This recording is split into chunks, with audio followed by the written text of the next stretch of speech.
बिस्मिल्लाहिर्रहमानिर्रहीम। सही बुखारी हदीस नंबर 4, नज़ुल वही का सिलसिला और वही में लोगों के लिए हुक्म। चैप्टर 1 बुक सही बुखारी हदीस नंबर 4 बाप वही के बयान में। हदीस मुबारका है कि इब्न शहाब कहते हैं, मुझको अबू सलमा बिन अब्दुर्रहमान ने जाबिर बिन अब्दुल्ला अंसारी रज़ी अल्लाह ताला अन्हुमा से ये रिवायत नकल की कि आप सल्लल्लाहु अलैहि वसल्लम ने वही के रुक जाने के ज़माने के हालात बयान फरमाते हुए कहा कि एक रोज़ मैं चला जा रहा था कि अचानक मैंने आसमान की तरफ एक आवाज़ सुनी और अब मैंने अपना सर आसमान की तरफ उठाया। क्या देखता हूँ कि वही फरिश्ता जो मेरे पास गारे हिरा में आया था वो आसमान और ज़मीन के बीच में एक कुर्सी पर बैठा हुआ है।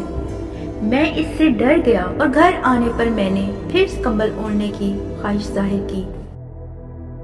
उस वक्त अल्लाह पाक की तरफ से ये आयत नाजिल हुई, ऐ लिहाफ ओढ़ कर लेटने वाले, उठ खड़ा हो और लोगों को अज़ाब इलाही से डरा और अपने रब की बड़ाई बयान कर और अपने कपड़ों को पाक साफ रख और गंदगी से दूर रह। इसके बाद वही तेजी के साथ पे दर पे आने लगी। इस हदीस को याह्या बिन बकीर के अलावा लेस बिन साद से अब्दुल्ला बिन यूसुफ और अबू साले ने भी रिवायत किया है और अकील के अलावा ज़हरी से हलाल बिन रवात ने भी रिवायत किया है।